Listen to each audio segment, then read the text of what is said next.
ഞാൻ VC ആയിരിക്കുന്ന സമയത്തായിട്ടാണ് പോയിട്ട് KPCCയുടെ പഠന ക്ലാസ് ക്യാമ്പിൽ പോയിട്ട് ക്ലാസ് എടുത്തിട്ടുള്ളത്. അത് എന്താണ് കോൺഗ്രസിൻ്റെ സംസ്കാരം എന്നുള്ള വിഷയത്തെക്കുറിച്ചായിരുന്നു അന്നോട് വെച്ചത്. പിന്നെ ഒരു ഭാഗ്യം കിട്ടിയത് എന്താണെന്ന് വെച്ചാൽ, ഞാൻ പറഞ്ഞത് മഹാത്മാഗാന്ധി കൊണ്ടുവന്ന സംസ്കാരത്തെക്കുറിച്ചായിരുന്നു. ഇറ്റാലിയൻ ഗാന്ധി കൊണ്ടുവന്ന സംസ്കാരത്തെക്കുറിച്ചായിരുന്നില്ല. ഇറ്റാലിയൻ ഗാന്ധി ഇപ്പം ഇറ്റാലിയൻ ഗാന്ധി പറയുന്ന സംസ്കാരമാണ് ഇവർ പറയുന്നത്. അതുകൊണ്ടാണല്ലോ എന്താണ് ഈ നിങ്ങളൊരു കാര്യം മനസ്സിലാക്കേണ്ടത്, ആദ്യത്തെ 2 സ്റ്റാൻസ് കഴിഞ്ഞ് 3-ാം സ്റ്റാൻസയും 4-ാം സ്റ്റാൻസയും 5-ാം സ്റ്റാൻസയും പ്രശ്നം തന്നെയാണ്. എന്താ കാര്യമെന്നറിയാമോ? ദേവിയെ സംഹാര രുദ്രയായിട്ടാണ് അവതരിപ്പിക്കുന്നത്. ആ ദേവിയുടെ കരങ്ങളാണ് ഈ രാജ്യത്തുള്ള ചെറുപ്പക്കാർ മുഴുവൻ. അവരെല്ലാം സായുധരായി നിൽക്കുകയാണ്. അവർ ഈ ഭാരതാംബയുടെ സ്വാതന്ത്ര്യം സംരക്ഷിക്കാൻ വേണ്ടി സ്വയം സമർപ്പിതരായിട്ടിറങ്ങുന്നു. ഇതാണ് അടുത്ത സ്റ്റാൻസകൾ പറയുന്നത്. ആ സ്റ്റാൻസകളെയാണ് ആര് നിരോധിച്ചത്? ബ്രിട്ടീഷുകാർ നിരോധിച്ചത്. അല്ലാണ്ട് സുജലാം സുഫലാം എന്ന് പറഞ്ഞാൽ ആർക്കാ അഭിപ്രായ വ്യത്യാസം? ബ്രിട്ടീഷുകാരൻ പേടിച്ചു, ഇപ്പോൾ ഇറ്റാലിയൻ കൊച്ചമ്മയും പേടിക്കുന്നു. ബ്രിട്ടീഷുകാരൻ പേടിച്ച അതേ പേടി ഇറ്റാലിയൻ ഗാന്ധിക്കും വന്ന്. അതാണ് ഇറ്റാലിയൻ ഗാന്ധി എന്ന് പറയല്ലേ സാർ? ഇറ്റാലിയൻ മദാമ്മ അല്ല, ഇറ്റലിക്കാർ ഇത് മതി. അല്ല, അതുകൊണ്ടുള്ള പേര് അവരോട് ചേർത്ത് വെക്കുന്ന മഹാഭാവമാണ്. അല്ല, അത് പക്ഷെ അവർക്കത് വേണമല്ലോ. പക്ഷെ മഹാനായ ഗാന്ധി കുഴി കിടന്ന് തുമ്പും. അല്ല, മഹാനായ ഗാന്ധിക്ക് അത് കിട്ടണം. കാരണം എന്താണെന്ന് വെച്ച് കഴിഞ്ഞാൽ, ചെയ്താൽ മഹാനായ ഗാന്ധിക്ക് അത് കിട്ടണം എന്ന് പറയാനുള്ള കാരണം എന്താണെന്ന് വെച്ചാൽ, ഈ നെഹ്റുവിൻ്റെ ഉഡായിപ്പുകൾക്ക് ഒരു പരിധി വരെ ഇങ്ങനെ കൊട പിടിച്ചു കൊടുത്തിട്ടുണ്ട്. അതിൻ്റെ പേരിൽ കൊടുത്താൽ കൊല്ലത്തും കിട്ടും, പരലോകത്തും തുമ്മാനാണ്. പരലോകത്തും തൂപ്പുള്ളി തുമ്മണ്ടി വരും. കാരണം എന്ന് വെച്ചാൽ അത് 2-3 കാര്യങ്ങളാണ്. ഞാനിത് വെറുതെ പറയുന്നതല്ല. കാരണം എന്താണെന്ന് വെച്ചാൽ, ഒന്ന് ആലോചിച്ച് നോക്ക്. 13 പ്രോവിൻസുകൾ, അതിൽ 12 എണ്ണവും ഒരാളുടെ പേര് പറയുന്നു. അവസാനത്തെ ഒരെണ്ണം ആ പ്രോവിൻസിൻ്റെ പ്രസിഡന്റിൻ്റെ പേര് തന്നെ പറയുന്നു, അദ്ദേഹത്തിൻ്റെ പേര് തന്നെ പറയുന്നു. അതെ, ഒരാളും ഇങ്ങേരുടെ പേര് പറയുന്നുമില്ല. ജവഹർലാൽ നെഹ്റുവിൻ്റെ. ആ ജവഹർലാൽ നെഹ്റുവിനെ പ്രധാനമന്ത്രിയാക്കി നിയോഗിച്ചത് ഗാന്ധി ഏകാധിപത്യം പ്രയോഗിച്ചതാണ് കോൺഗ്രസ്സിൽ. ജനാധിപത്യം ഉണ്ടായിരുന്നില്ല. ജനാധിപത്യത്തിൻ്റെ അടിസ്ഥാനത്തിലാണെങ്കിൽ അന്ന് പ്രധാനമന്ത്രിയായിട്ട് വരേണ്ടത് സർദാർ വല്ലഭായ് പട്ടേലാണ്. പട്ടേലിനെ അവിടെ വെച്ച് പുള്ളി വെട്ടി. അതിന് മുൻപ് വെട്ടി 27-ൽ. 27-ൽ AICCയുടെ പ്രസിഡൻ്റായിട്ട് എല്ലാവരും കൂടി വരണം എന്ന് പറഞ്ഞ ആരാണ്? സുഭാഷ് ചന്ദ്രബോസ് അടക്കം. സർദാർ വരട്ടെ എന്നാ പറഞ്ഞു. അന്നും വെട്ടി. അപ്പോൾ ഗാന്ധി പറഞ്ഞ്, ബർദോളിയിൽ ഞാൻ കർഷക സമരം നടത്തിക്കൊണ്ടിരിക്കുകയാണ്, ആ സമരത്തിൽ പങ്കെടുക്കുന്നത് അത് നയിക്കുന്നത് സർദാറാണ്, അതുകൊണ്ട് സർദാറിൻ്റെ സേവനം ഞാൻ വിട്ടുതരില്ല എന്ന് പറഞ്ഞ് പുള്ളിക്ക് ആ അവസരം നഷ്ടപ്പെട്ടു പോയി. ഇങ്ങനെ ഓരോ സന്ദർഭത്തിലും. കാരണം ഒരടിമയെപ്പോലെ ഗാന്ധിയെ അനുസരിച്ചു എന്നുള്ള ഒരൊറ്റ തെറ്റിൻ്റെ പേരിൽ എത്രയോ അവസരങ്ങൾ സർദാറിൻ്റെ നഷ്ടപ്പെട്ടിട്ടുണ്ട്. പിന്നെ പിന്നെ അതിനുശേഷം മുഴുവൻ, അതായത് 1942 ക്വിറ്റ് ഇന്ത്യ സമരം കഴിഞ്ഞ് ഇന്ത്യക്ക് 1946 സ്വാതന്ത്ര്യം കൊടുക്കാനുള്ള തീരുമാനങ്ങളൊക്കെ ആയി. അപ്പോഴേക്കും 2-ാം ലോക മഹായുദ്ധം അവസാനിച്ചു കഴിഞ്ഞപ്പോഴേക്കും എന്ത് ചെയ്യുന്നു വെച്ചാൽ, ഈ എല്ലാ പത്രപ്രവർത്തകർക്കും പിന്നെ പണിയില്ലാതെ യുദ്ധ റിപ്പോർട്ടേഴ്സ് അവരവിടെ നിന്ന് പോന്നിട്ട്. അപ്പോൾ എന്ത് ചെയ്യുന്നു വെച്ചാൽ, അവിടെയുള്ള മാധ്യമങ്ങൾ മുഴുവനും അവരെ ഇന്ത്യയിലേക്ക് ഒരു പ്ലഷർ ട്രിപ്പിന് വിട്ടു. അപ്പോൾ ഇവരിവിടെ വന്നിട്ട് നമുക്കറിയാമല്ലോ, പിന്നെ ആഴ്ച ഒരു സ്റ്റോറി കൊടുക്കണം. അതെന്തിനെക്കുറിച്ചാണ്? ഇന്ത്യയിലെ ഇതിനെക്കുറിച്ചാണ്. അപ്പോൾ ഇവരെല്ലാവരും കൂടി എന്ന് വെച്ചാൽ ഗാന്ധിയുടെ പുറകെ കൂടി. അങ്ങനെ പാറ്റ്നയിലൊരു സമ്മേളനത്തിൽ വെച്ച്, പാറ്റ്ന, ആ ഡേറ്റൊക്കെ ഞാൻ കുറിച്ച് വെച്ചിട്ടുണ്ട്, ഇപ്പം എനിക്ക് പെട്ടെന്ന് ഓർക്കാൻ കഴിയുന്നില്ല. ആരെങ്കിലും സംശയാലുക്കളുണ്ടെങ്കിൽ ചോദിച്ചാൽ ഇത് പറഞ്ഞു തന്നേക്കാം. പാറ്റ്നയിലൊരു സമ്മേളനത്തിൻ്റെ ഈ യോഗത്തിൻ്റെ സൈഡിൽ ഇറങ്ങിക്കഴിഞ്ഞപ്പോൾ എല്ലാ പത്രക്കാരും കൂടി ചെന്ന് കഴിഞ്ഞ് ഗാന്ധിയെ പൊതിഞ്ഞു. ഗാന്ധിയാണല്ലോ അന്ന് വാർത്ത. ഗാന്ധിയെ പൊതിഞ്ഞ് കഴിഞ്ഞപ്പോഴേക്കും പ്രിസ്റ്റൺ ഗ്രീവ്സ് എന്ന് പറയുന്ന ഒരു പത്രപ്രവർത്തകൻ അവിടെ വെച്ച് ഗാന്ധി പറഞ്ഞു, പ്രധാനമന്ത്രിയാകാനായിട്ട് എൻ്റെ ചോയ്സ് ഇയാളാണ് എന്ന് പറഞ്ഞു. ജവഹർലാൽ നെഹ്റു ആണെന്ന് അവിടെ വെച്ച് പറഞ്ഞു. ഇനി ഞാൻ അങ്ങ് പത്രപ്രവർത്തകനാണല്ലോ, ചോദിക്കാം, ഇങ്ങനെ ഒരു പ്രസ്താവന ഗാന്ധി നടത്തിയിട്ടുണ്ടെങ്കിൽ ഉം. അത് പ്രിൻസ്റ്റൺ ഗ്രീവ്സ് ഒരു മാസം കഴിഞ്ഞ് എഴുതുമ്പോൾ വരേണ്ടതാണോ, അന്ന് തന്നെ എല്ലാ പത്രങ്ങളും റിപ്പോർട്ട് ചെയ്യുമോ? അന്ന് തന്നെ റിപ്പോർട്ട് ചെയ്യും. ഇൻ്റർനാഷണൽ ന്യൂസാണല്ലോ. അതെ. ഒരൊറ്റ പത്രവും അത് റിപ്പോർട്ട് ചെയ്തിട്ടില്ല. അതെന്താ? അങ്ങനെ ഗാന്ധി പറഞ്ഞിട്ടില്ല.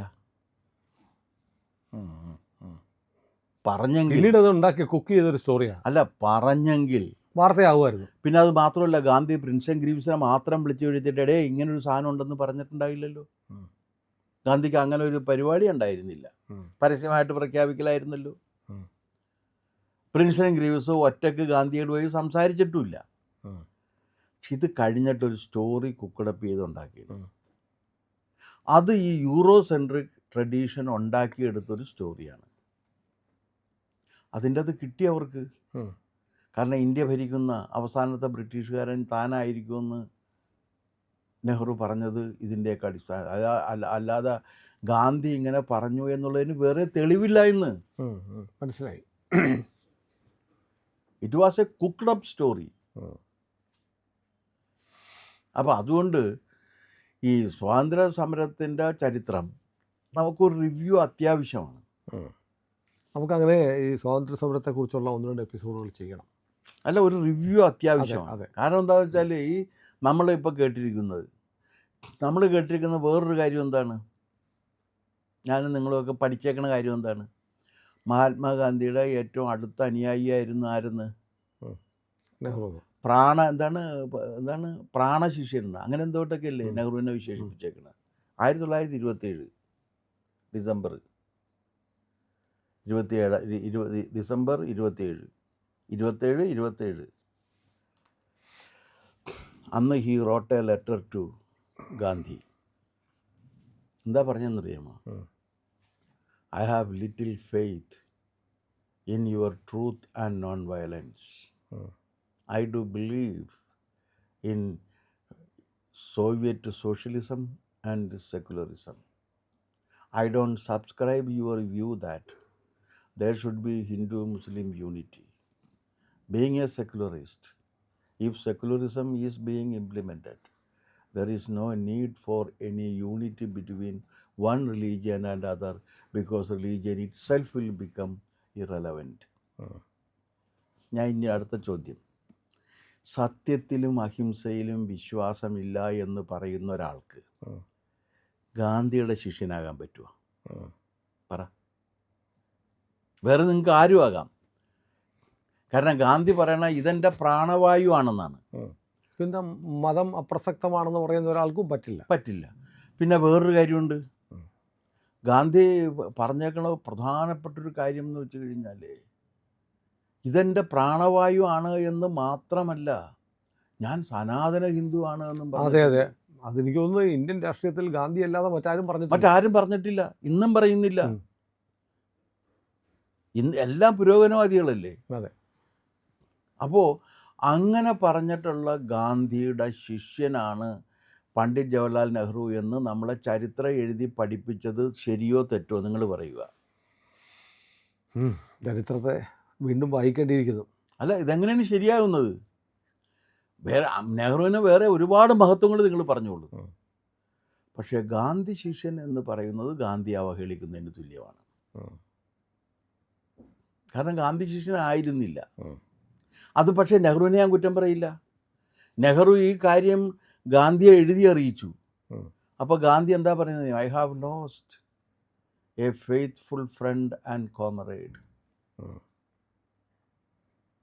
വിശ്വസ്തനായ സുഹൃത്തിനെയും സഖാവിനെയും നഷ്ടപ്പെട്ടു. എനിക്ക് എന്നേക്കുമായിട്ട് നഷ്ടപ്പെട്ടു. There ends the relation between the two. പിന്നെ എന്തിനാണ് ഈ ഗാന്ധി നെഹ്റുവിനെ പ്രധാനമന്ത്രിയാക്കാൻ വേണ്ടി ശ്രമിച്ചത്? അവിടെയാണ് ഇതിൻ്റെ അതെന്തുകൊണ്ട് നടന്നു എന്നുള്ള കാര്യം നമ്മൾ അന്വേഷിക്കേണ്ടിയിരിക്കുന്നു. ചരിത്രത്തിൽ അതിനൊരു ഉത്തരം ആവശ്യമുണ്ട്. ഇവർ പറയുന്ന ഉത്തരങ്ങൾ സയുക്തികങ്ങളല്ല.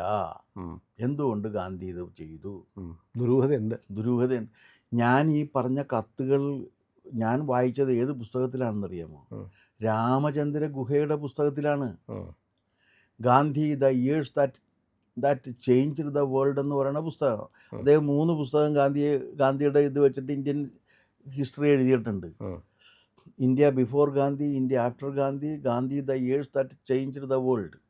ഇതിൽ ഈ Gandhi the years that changed the വേൾഡിലാണ് ഇത് പറഞ്ഞിരിക്കുന്നത്. അതിൽ കോട്ട് ചെയ്തൊക്കെയാണ്. കോട്ട് ചെയ്ത് രാമേന്ദ്ര ഗുഹ ആയതുകൊണ്ട് അങ്ങനെ നെഹ്റുവിനിട്ട് പാര വെച്ചാണെന്ന് ആരും പറയത്തില്ല. ഇവിടെ ഒരുപാട് പേരുടെ വിശ്വസ്തനും ഇഷ്ടപ്പെട്ട ആളുമാണല്ലോ ഗുഹ. ആ ഗുഹ അതിലാണ് ഞാൻ അമ്പരന്ന് പോയി. അതുപോലെ തന്നെ ഈ നെഹ്റു സാമ്രാജ്യം സ്ഥാപിക്കും, നെഹ്റു എന്താണ് കുടുംബാധിപത്യം വരുത്തുന്നതിൻ്റെ കാര്യം, ആ കത്തും ഞാൻ അതിലാണ് വായിച്ചത്. ഹാരോവിൽ മകൻ ജവഹർലാൽ പഠിച്ചുകൊണ്ടിരിക്കുന്ന സമയത്ത് അച്ഛൻ മോത്തിലാൽ ഒരു കത്തെഴുതി, മകനെ, ഈ നെഹ്റു സാമ്രാജ്യത്തിൻ്റെ കുടുംബ സാമ്രാജ്യത്തിൻ്റെ അടിത്തറ പാകിയത് ഞാനാണ് എന്ന് ഞാൻ അല്പം പോലും അഹങ്കാരമില്ലാതെ അവകാശപ്പെടുന്നു. ഇതിൻ്റെ അടിത്തറയിൽ ഒരു മഹാസൗധം പടുത്തുയർത്തേണ്ട ബാധ്യത ഞാൻ നിന്നെ ഏൽപ്പിക്കുന്നു. ഇത്രയും അനുസരണശീലനായ ഒരു മനുഷ്യൻ, ഒരു മകൻ വേറെ ലോകത്തൊരാൾക്കും കിട്ടിയിട്ടില്ല. അതിന് പടുത്തുയർത്തി. പിന്നെ ഈ നെഹ്റുവിനെ കൊണ്ടുവരുന്നതിന് വേണ്ടിയിട്ട് ഇയാൾ കളിക്കുന്ന കളികളെക്കുറിച്ചുള്ള രേഖകളും ഈ പുസ്തകത്തിലുണ്ട്. കോൺഗ്രസ്സുകാർ ഇതൊന്നെങ്കിൽ വായിക്കുന്നില്ല, അല്ലെങ്കിൽ വായിച്ചാൽ മനസ്സിലാകുന്നില്ല, അല്ലെങ്കിൽ വായിച്ചിട്ട് ഇത് മൂടി വെക്കുന്നു. അത് ഗാന്ധിയും നെഹ്റുവും തമ്മിൽ 1927 അകന്നു കഴിഞ്ഞു. കാരണം ഗാന്ധി പറഞ്ഞേക്കണത് അഹിംസയാണ്, സത്യവും അഹിംസയും എനിക്ക് പ്രാണവായുവാണെന്നാണ്. ഒന്നും കൂടി പറഞ്ഞു, കോൺഗ്രസ്സുകാർക്ക് ഇതൊരു നയം മാത്രമാണ്, എനിക്കിത് പ്രാണവായുവാണ്, സത്യവും അഹിംസയും. നയമായി പോലും നെഹ്റു അംഗീകരിച്ചിട്ടില്ല. അപ്പോൾ എല്ലാ തരത്തിലും നെഹ്റു ഗാന്ധിയെ പിന്നിൽ നിന്നും മുന്നിൽ നിന്നൊക്കെ കുത്തി. അല്ലല്ല, നേരിട്ട് പറഞ്ഞിട്ടുണ്ട്. നേരിട്ട് പറഞ്ഞു. അപ്പോൾ കുത്ത് മുന്നിൽ നിന്നാണ്, പിന്നിൽ നിന്നല്ല.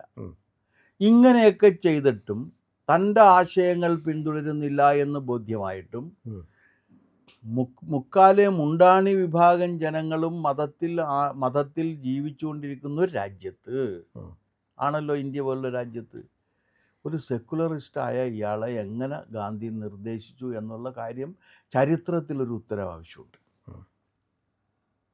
അതിനൊരു ഉത്തരം കിട്ടിയേ പറ്റൂ.